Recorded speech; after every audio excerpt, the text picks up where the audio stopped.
On the morning of October 14, 2019, a blood donor registry clerk named Mara Stellan opened a manila folder on her desk and found her own name staring back at her, written in her own handwriting, for a donation appointment she had absolutely no memory of scheduling. By the time you finish watching this video, you will understand why that appointment was not a clerical error, why Mara was not losing her mind, and why every single person whose name appeared on that same form had died within 9 days of sitting in that chair. What you are about to hear is not a conspiracy theory. It is a pattern so precise, so methodical, that it could only have been designed by something or someone that had been watching this registry for years. The Cascadia Regional Blood Services Center sits on the corner of Hartwell Drive and Morrison Avenue in Spokane, Washington, a squat, beige building that smells permanently of antiseptic and the faint copper tang of something biological that no amount of industrial cleaning has ever fully erased. It is not a dramatic place. The waiting room has plastic chairs and muted teal, a water dispenser that gurgles at irregular intervals, and a rack of leaflets about iron deficiency that nobody ever takes. Most people who work there would describe it the same way: routine, quiet, invisible. Mara Stellan had worked the intake and records desk at Cascadia for 11 years. She was 43 years old in the autumn of 2019. A precise woman with reading glasses she kept on a beaded chain around her neck and a habit of color-coding her file tabs with a system so specific that when she took a single day off sick, the entire records room descended into what her colleague Denny Price later called a bureaucratic hostage situation. She was organized to the point of ritual. Her desk held exactly 3 personal items: a photograph of her border collie, Theo, a small potted succulent named Gerald, and a chipped mug that read "World's Okayest Employee," a gift she had bought herself.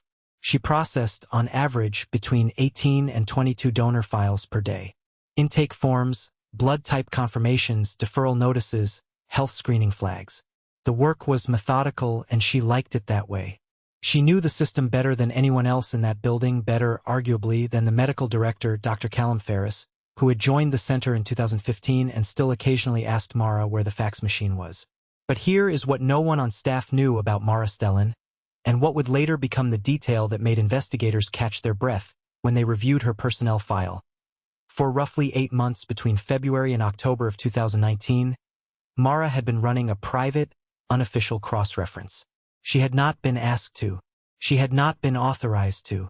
She had started doing it in the same quiet, compulsive way she organized her file tabs, because something had felt wrong, and Mara Stellan was constitutionally incapable of ignoring something that felt wrong. It had started with a man named Russell Teague. Russell was 51, a high school geography teacher from the Spokane Valley suburb of Millwood, who had donated blood at Cascadia on September 3, 2018. Mara remembered him specifically because he had been a difficult intake, needle-phobic, blood pressure slightly elevated, required an extra 15 minutes and 3 glasses of water before the screening nurse would clear him. He had joked awkwardly the entire time about how he was only doing it because his daughter had guilted him into it for her school fundraiser. He had left that afternoon with a sticker that read, "I donated today," and a slightly gray complexion. On September 11, 2018, 8 days later, Russell Teague was killed when his car crossed the median on Interstate 90, near the Sprague Avenue overpass, and collided head-on with a concrete retaining barrier. No other vehicles involved. Dry road conditions. Clear visibility. No alcohol in his system. The accident reconstruction report filed by Spokane County Sheriff's Office described the event as sudden, unexplained loss of vehicle control. It was ruled accidental. His file was closed. What investigators would later find when they examined the full scope of what Mara had uncovered would force them to reopen 47 closed accident cases dating back to 2015, and reclassify nearly all of them. Mara had not gone looking for a conspiracy. She had gone looking for a coincidence, a single statistical blip that she could explain away and file neatly under human error. But the numbers would not cooperate. The first thing she built was a simple spreadsheet, unofficial, saved on a personal USB drive she kept in her cardigan pocket. She cross-referenced donor dates against public obituaries and local news death notices. Not because she had reason to believe anything was wrong, but because Russell Teague had been a real person with a daughter who guilted him into doing something good, and Mara could not stop thinking about the sticker on his jacket as he walked out the door. Within 3 weeks, she had found 7 more. 7 donors. 7 fatal accidents. all within a 10-day window of their donation date. All ruled accidental. All different roads, different vehicles, different circumstances. A woman named Patricia Home, 62, who walked in front of a delivery truck on Riverside Avenue 4 days after donating on March 12, 2019. A 34-year-old man named Colin Bray who drowned in the Spokane River on April 28, 6 days after his appointment. A retired firefighter named Douglas who fell from a second-story ladder on his own property on June 3, 9 days after giving blood at this exact center. Alone, each death was a tragedy. Together, they were a language Mara was only just beginning to read. She expanded the spreadsheet. She started arriving 40 minutes early and staying an hour late, running names through public records databases with the focused, hollow-eyed energy of someone who knows they have found something real and is terrified to find out how real it goes. She told no one. Not Denny. Not Dr. Ferris. Not her sister, who called every Sunday and always asked if Mara was eating properly. She told no one because she did not yet have the shape of the thing, only its shadow, stretching further back than she had originally believed possible. By early October, her spreadsheet had grown to 112 names. Of those, she had confirmed, through public record cross-referencing, that 67 had died in accidents within the 10-day post-donation window. 67 out of 112. A rate that should have been statistically impossible. A rate that meant, if her methodology was even close to correct, that something was happening inside Cascadia Regional Blood Services that had been happening for at least 4 years without a single external investigation, a single flag, a single question from anyone who should have been asking questions. And then came the morning of October 14th.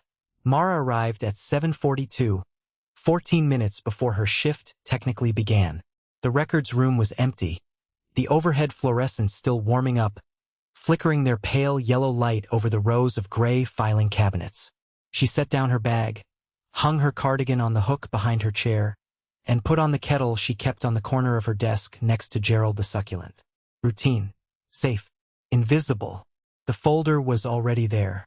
It was sitting in the center of her desk, in the exact spot where new intake processing files were placed by the overnight administrative coordinator, a position currently held by a quiet, chronically punctual 27-year-old named Sienna Park, who had worked the late shift the previous evening and would later tell investigators with complete and documented sincerity that she had not placed any folder on Mara Stellan's desk.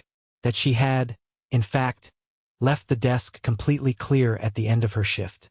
That she was certain of this because clearing Mara's desk was the last thing she did every night before leaving, because everyone who worked at Cascadia knew that Mara Stellan's desk was a sacred and precisely ordered territory, and leaving anything unsorted on it was the kind of thing that made Monday mornings very unpleasant for everyone. The folder was standard issue. Beige. A white intake label on the tab, printed in the center's standard font. Mara picked it up, settled her reading glasses from their chain onto her nose, and opened it. The name on the top form was Stellan, Mara L. Appointment date, October 15, 2019, 7:45 a.m. And in the signature field at the bottom of the form, the field where the scheduling clerk signs to confirm the appointment has been logged, was her own handwriting. Unmistakably, identifiably, provably hers. The slightly leftward slant. The way she always crossed the double L in her surname with a single, connected stroke. The small curl she put on the capital M that her mother had taught her in 3rd grade and that she had never once changed. Mara sat down slowly in her chair. The kettle began to boil. Outside, the first cars of the morning were pulling into the Cascadia lot, their headlights cutting through the thin October fog. She had processed 10,314 donor files in 11 years at this desk. She had cross-referenced 67 deaths. She had built a map of something monstrous in a spreadsheet on a USB drive in her cardigan pocket. And now her name was in the system, scheduled for tomorrow morning. In her own hand, the question that would drive the next 72 hours of her life, and the subsequent 14-month federal investigation into Cascadia Regional Blood Services, was not how her name had gotten into that folder. It was something far more specific and far more terrifying. If the pattern held, and it had held 67 times without exception, then whatever had been watching this registry had decided that Mara Stellan's 10-day window had already begun, which meant it had been watching her too. Mara did not move for 4 minutes and 37 seconds. She knew this because the clock on the wall above the filing cabinets was analog, and she had a habit of watching the second hand when her brain was processing something it didn't yet have the architecture to contain. The kettle finished boiling. She didn't pour it. The first coherent thought she managed to form was methodical, which is perhaps the most Mara Stellan thing that could possibly be said about the moment her own mortality arranged itself in front of her on standard-issue beige cardstock. She thought, I need to verify the handwriting independently. Not because she doubted it was hers, but because in 11 years of records work, she had learned that the only things that could not be argued away in a room full of administrators were things that had been independently verified. She took out her phone and photographed the signature. Then she photographed the appointment date. Then she photographed the tab label, the folder itself, the position of the folder on her desk relative to the edge of the keyboard, the edge of the mousepad, the small ceramic dish where she kept her paper clips. Then she put the folder back in the exact position she had found it, took off her glasses, and let herself be frightened for exactly 60 seconds. After that, she started working. The first person she called was not the police. It was not Dr. Ferris. It was a woman named Rhonda Chu, 61, a retired forensic document examiner who had spent 22 years with the Washington State Patrol Crime Laboratory and who was, as of 2019, living in semi-retirement in Cheney and occasionally consulting on civil litigation cases. Mara had found Rhonda 8 weeks earlier, not because she had anticipated needing her, but because she had reached a point in her spreadsheet work where she understood that if she ever did need to take what she'd found to someone official, she would need someone official of her own first. She had cold called Rhonda the same way she did everything, systematically and without announcement. Rhonda answered on the second ring. Mara said, without preamble, I have a document I need examined today. I also need you to understand that what I'm about to tell you may be connected to 67 deaths. There was a pause on the line. Then Rhonda said, Where are you? They met at a diner on East Sprague Avenue at 9:15. Mara brought the folder in a clean plastic evidence sleeve she had taken, with scrupulous guilt, from the supply cabinet in the records room. She had signed the supply log. Even then, even that morning, she had signed the supply log because Mara Stellan was not the kind of person who took things without noting them, even when she was potentially about to be murdered. Rhonda examined the signature for 11 minutes under a small loop she pulled from her jacket pocket with the casual familiarity of someone producing a pen.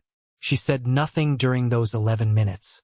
When she finished, she set the loop on the table and folded her hands. This was written by the same person who signed these, she said, and placed 2 other documents on the table. Forms Mara had brought for comparison. Routine intake logs she had signed over the preceding 3 months. Same pressure distribution, same lateral drift, same pen speed in the terminal strokes. This is your signature, Mara. You signed this form. Mara had already known that, but hearing it confirmed by someone whose entire professional life had been spent making exactly that determination sent a cold, very specific fear through her chest. Not the abstract dread of the previous 2 hours, but something sharp and immediate, like a bone breaking cleanly. Because Mara Stellan knew, with complete and total certainty, that she had never scheduled herself for a blood donation in her life. She had a documented medical deferral on file, a hemoglobin disorder identified in 2011 that made her categorically ineligible to donate. It was in her own records. She had processed the deferral herself. She was, by the rules of the very system she maintained, physically barred from sitting in that chair. And yet her name was in the book for tomorrow morning at 7:45. In her own hand, on a form that Rhonda Chu, former Washington State Patrol forensic examiner, was now prepared to testify was genuine, which introduced a question that made the 67 deaths feel suddenly like a prologue. If Mara hadn't written the form, and Rhonda confirmed that she had, then what was the gap in between? What were the hours or the minutes or the moments she couldn't account for? She pulled up her phone and looked at the date her personal calendar last synced. October 9th. 5 days ago. She scrolled back through the evenings of the past week, looking for anything off. A late night she hadn't registered. A headache she'd attributed to screen fatigue. A gap where she'd simply assumed she'd gone home and eaten dinner and gone to bed. October 10th. A Thursday. She had stayed late. She remembered leaving the building at approximately 7:20 p.m. She had no memory of the drive home. She had noted it at the time as tiredness. She had not noted it again. Rhonda was watching her face. "What is it?" "I need to tell you what I found," Mara said. "All of it." She talked for 40 minutes. She showed Rhonda the spreadsheet on her phone. The exported version she kept as a PDF backup, 112 names, 67 confirmed deaths, 4 years of dates and locations and accident reconstruction reports that should have been cross-referenced by someone with a badge long before a records clerk with a beaded glasses chain ever had to do it herself. Rhonda did not interrupt. She read. She scrolled. At the entry for Patricia Home, the woman who had walked in front of the delivery truck on Riverside Avenue, Rhonda stopped. "How long after her donation date?" she asked, though she could see the column herself. "For days," Mara said. "And the truck driver's statement?" He said she walked into the road and looked directly at him. Didn't flinch. Didn't raise her arms. Mara paused. The report noted it as a possible medical episode. Fainting. Possibly a seizure. She paused again. But the driver said her eyes were open. Rhonda said nothing. "There are 11 others with similar accounts," Mara continued. "Witnesses describing victims who seemed unresponsive. Present but unresponsive. Like they were somewhere else." She turned the phone face down on the table. "I started calling it the disconnect. In my notes. For lack of a better word. And here is where the investigation that would eventually involve the FBI's Seattle field office, the Washington State Department of Health, and a specialist consultant from the Centers for Disease Control first found its pivot point.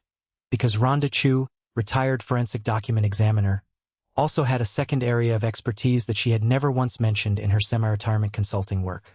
In the late 1990s, prior to joining the State Patrol, she had spent 4 years as a research technician at a neurological laboratory at the University of Washington. She had worked specifically on studies related to blood-borne neurological agents, proteins that could, under the right conditions, cross the blood-brain barrier and produce effects that were, in the literature of that research, described as dissociative, compliant, disconnected from volitional control. She had left that laboratory in 1999, the year the research program was abruptly defunded and the principal investigator, a man named Dr. Harlan Voss, resigned without public explanation. Rhonda picked up her loop, put it back in her pocket, looked at Mara with an expression that Mara would later describe to federal investigators as the look of someone who has just seen the same ghost twice. "Who is your medical director?" Rhonda asked.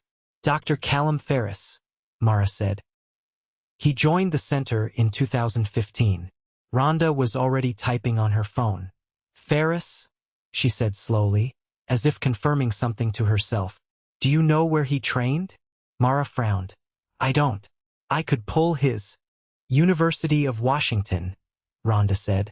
She turned her phone so Mara could see the screen, a cached faculty directory from 1997, the kind of institutional archive that universities forget to take down. A research team photograph. 2 rows of people in lab coats, smiling at the camera in front of a lab Mara did not recognize. And in the back row, third from the left, 20 years younger but identifiable by the jaw, the posture, the particular set of the eyes, Dr. Callum Ferris, listed under a different name. His middle name and his mother's maiden name, the way people sometimes appear in academic records before they change them. Listed as a research associate under principal investigator Dr. Harlan Voss. But nothing could have prepared them for what Rhonda found when she clicked on the lab's archive project summary, still cached on an academic server that hadn't been touched in 19 years, and read aloud the 2-sentence description of what the Voss laboratory had been working on in the years before it was shut down. What the research had actually produced. What it had concluded was theoretically possible, under controlled conditions, with a willing and medically compliant population. And what it had needed to be administered at scale at regular intervals without detection. A blood collection network. Mara's phone rang. The screen read Cascadia Regional Main Line. She stared at it for 3 full seconds. Rhonda put her hand flat on the table between them. A small, deliberate gesture. "Wait. Think. Don't react yet." The phone rang 4 more times. Then it stopped. A text message arrived 11 seconds later. It was from the number registered to the center's administrative system, the same automated line that sent appointment reminders to donors. Mara had set up that system herself. She had written the message template herself 7 years ago, in the flat, friendly language of bureaucratic reassurance. The message read, *, this is a reminder of your appointment at Cascadia Regional Blood Services tomorrow at 7:45 a.m. Please arrive 10 minutes early. We look forward to seeing you, Mara. *, and then, below the automated signature, below the logo, below the address, below the line that should have been the end of the template she had written, was a single additional line that was not part of any template she had ever created. *, the spreadsheet is incomplete. There are names you haven't found yet. One of them is Rhonda.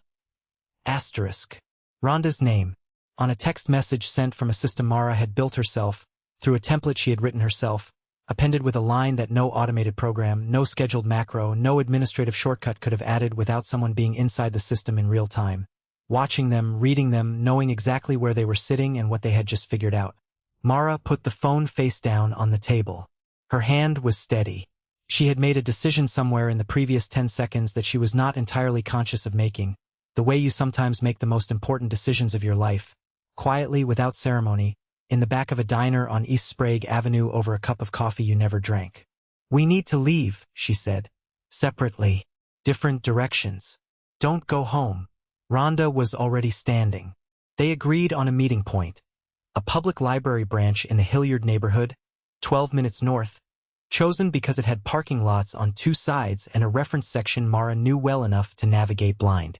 They agreed not to call each other. They agreed on 30 minutes. Mara paid for the coffee in cash. She was in her car and moving within 90 seconds. She did not go directly to the library. She drove first to a pharmacy 2 blocks off the route, bought a prepaid phone with the $34 in her wallet, and used the last of her cash to activate it. Then she called a number she had memorized 3 weeks earlier, after reaching a point in her spreadsheet work where she had begun, in her quiet and methodical way, to prepare for the possibility that she might eventually need it.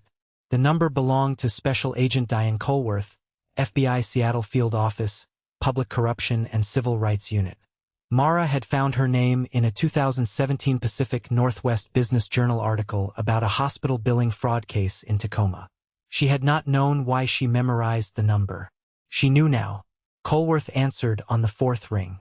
Mara talked for 8 minutes without stopping.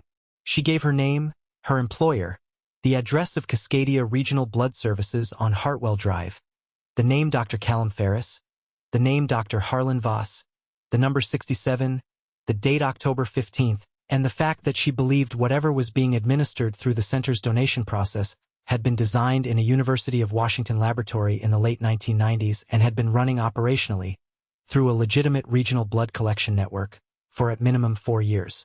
Without detection. She told Colworth about the text message. She told her about Rhonda. She told her about October 10th, the Thursday she had stayed late, the drive home she couldn't remember. There was a silence on the line that lasted approximately 4 seconds. Then Colworth said, "Do not go back to that building. Do you understand me? Under any circumstances. Stay in public spaces. I need your location." Mara gave it. She was already pulling into the Hilliard Library parking lot. Within the next 6 hours, for things happened in rapid succession that would define the shape of every investigation, every indictment, and every headline that followed over the next 14 months. The first was that a federal warrant for the premises of Cascadia Regional Blood Services was signed at 2:17 p.m. by a federal magistrate in Spokane, based on the preliminary documentation Mara transmitted electronically to Colworth from the library's public scanner.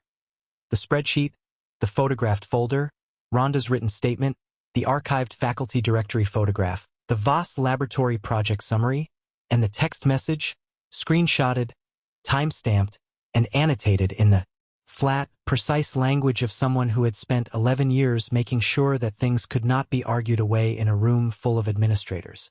The second was that Dr. Callum Ferris did not appear for his 2 o'clock afternoon rounds at Cascadia.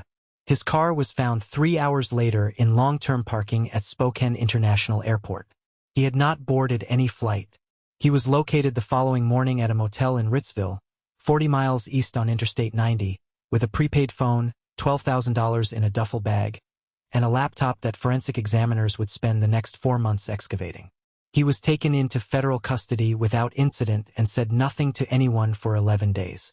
The third was that federal health investigators, operating under emergency protocols in coordination with the Washington State Department of Health and a CDC specialist named Dr. Priya Anand, entered the Cascadia cold storage facility and found, in a secondary refrigeration unit tucked behind the licensed biological storage area, a unit that appeared on no official inventory that had been installed in what records described as a decommissioned utility space, 41 vials of a compound that had no identifying label, no chain of custody documentation, and no legal reason to exist in a registered blood collection center.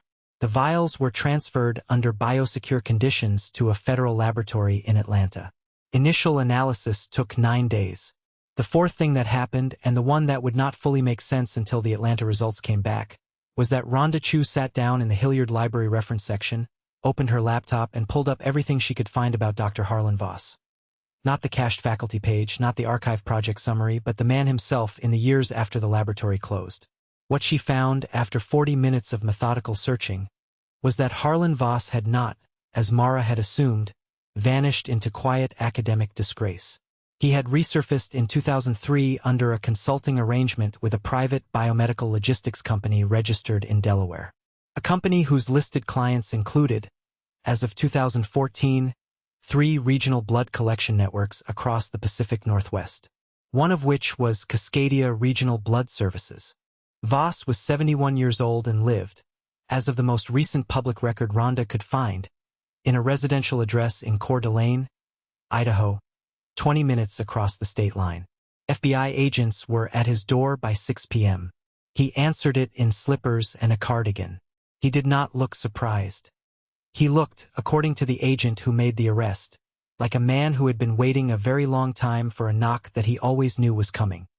He also said, unprompted, before he had been read his rights, before an attorney had been mentioned, before anyone had told him specifically what they knew, I need you to pull the records going back to 2012, not just Spokane. The other 2 centers. You have the numbers wrong. It isn't 67. He was right. It wasn't 67. The Atlanta laboratory results, returned on October 31, 2019, 17 days after Mara found her name in the folder, confirmed the presence in the unlabeled vials of a synthetic prion-adjacent compound, a protein-folding agent that the Voss laboratory had theorized in the late 1990s and had apparently spent the subsequent 2 decades refining. It was not a poison in any conventional sense. It did not kill immediately or directly. What it did, when introduced into a biological system through a standard intravenous collection process, the same needle, the same tube, the same unremarkable clinical procedure that Mara had watched nurses perform 10,000 times from behind her desk, was accumulate in neural tissue and produce, within a window of 7 to 12 days, a progressive and catastrophic disruption of the cognitive processes governing threat assessment, spatial awareness, and volitional self-preservation. In plain language, it made the brain stop protecting itself. Not dramatically, not visibly, not in any way that would register on a toxicology screen that wasn't specifically designed to find it. It made people walk into roads, lose control of cars on dry highways, fall from ladders on clear June afternoons, made them stand in front of moving trucks with their eyes open. It made 67 deaths and, when the records from the 2 affiliated centers were fully processed, a total of 119 deaths across 3 facilities over 7 years, look exactly like accidents. The question of why, the question that Mara, during the 14 months of federal proceedings that followed, would be asked more times than any other, was never answered simply, because it did not have a simple answer. Voss, who cooperated partially and strategically in the way that highly intelligent men sometimes do when they calculate that cooperation is more useful than silence, described the project in the dispassionate language of scientific methodology. There had been a theoretical framework, a research hypothesis about population-level neurological compliance that the university had deemed too ethically dangerous to pursue with public funding. Private funding, it turned out, operated under different constraints, particularly when routed through the kind of holding structures that take forensic accountants 2 years to fully map. The victims had not been selected for personal reasons. They had been selected for biological compatibility, specific markers in their donor screening profiles that made them, in Voss's terminology, optimal subjects for longitudinal compound response assessment. They had been chosen because their blood was useful, and they had died because their deaths, scattered across years and jurisdictions and accident report categories, were invisible, were routine, were the kind of tragedies that a society absorbs without ceremony because they look, from the outside, like the ordinary randomness of being alive. Mara Stellan's name in the folder was never fully explained. Ferris, in the one statement he gave through his attorney, claimed he had placed it there himself, that Mara's cross-referencing activity had been detected through system access logs, and that the appointment was an attempt to neutralize the threat she represented. He could not explain the handwriting. He said only that there were capabilities available to the project that he was not authorized to describe. Voss, when pressed on the same question, smiled and said he thought it was a rather elegant solution to the problem of someone who documented everything. He said it the way people say things when they want you to know they are still, even in custody, several steps ahead of the question you just asked. Mara's handwriting was never explained. Not in any courtroom. Not in any federal filing. It remains, in the official record of United States versus Voss et al., an open evidentiary anomaly. 3 words in a case summary that investigators typed and then, apparently, decided not to pursue further. 3 words that sit in a footnote on page 47 of the indictment like a stone in a shoe that everyone has agreed, by unspoken consensus, to stop mentioning. Signature: origin unconfirmed. Harlan Voss was convicted on 11 federal counts in January 2021 and sentenced to multiple consecutive life terms. Callum Ferris pleaded guilty to 4 counts and received 32 years. 3 other individuals connected to the Delaware Biomedical Company were indicted in separate proceedings. The company itself was dissolved. The affiliated blood centers were shuttered, their remaining inventories seized, their donor registries frozen and transferred to federal oversight for a process of victim identification that is, as of this recording, still ongoing. Mara Stellan did not return to Cascadia Regional Blood Services after October 14, 2019. She testified in both the federal trial and the subsequent civil proceedings brought by the families of victims. She was methodical on the stand. She brought printed copies of her spreadsheet. She had color-coded the tabs. She lives now in a smaller city than Spokane, in a house with a garden she didn't expect to like and does. Theo, the border collie, is older and slower and still expects his walk at the same time each morning. Gerald the succulent is on the kitchen windowsill. The chipped mug that reads World's Okayest Employee is in a box in the attic, because some things belong to a version of a life that has closed. She was asked in a 2022 interview whether she considered herself a hero. She said no. She said she considered herself someone who could not stop looking at a thing once she had seen it. She said the only reason she was alive was that she had, in the same obsessive and unglamorous way she color-coded her file tabs, prepared for a possibility she had never once allowed herself to name out loud. She said the 72 hours after October 14th had been the most frightening of her life, and she said that the one thing she came back to, in the years since, the thing she could not stop thinking about, was not the vials or the compound or the courtroom or even her own name in a folder on a desk. It was Russell Teague, the geography teacher with the I donated today sticker, the man who joked about his daughter guilting him into something good. She said, someone should have found this before he ever walked through that door. Someone should have asked the question before it had a body count of 119. Someone with a badge, with authority, with resources she never had, should have seen the pattern before a records clerk with a beaded glasses chain had to build a spreadsheet in secret and hope she lived long enough to use it. She said, the most dangerous thing in the world is not a monster. It is a process so routine, so unremarkable, so embedded in the ordinary texture of daily life, that no one thinks to look at it twice. She said, we trust the systems we cannot see. We trust the needle and the tube and the beige building on the corner and the people in the clean coats who tell us that what we are doing is good. And most of the time they are right. And most of the time the trust is warranted. But sometimes quietly, patiently, invisibly, in the spaces between the paperwork and the plastic chairs and the leaflets about iron deficiency that nobody takes, something else is happening. And the only person who will ever find it is the one who cannot stop looking. 119 people donated blood in good faith at facilities they had no reason to distrust. They walked in with stickers and gray complexions and the ordinary courage of people doing something small and generous. And they drove home and fell asleep and woke up into the last 10 days of their lives without ever knowing the window had begun. Their names are in a spreadsheet, color-coded, every one of them accounted for. Mara made sure of that. Every week, Mindshift Stories brings you the cases that keep investigators awake at night, the ones too disturbing for mainstream media. If that sounds like something you need, subscribe now and never miss a story.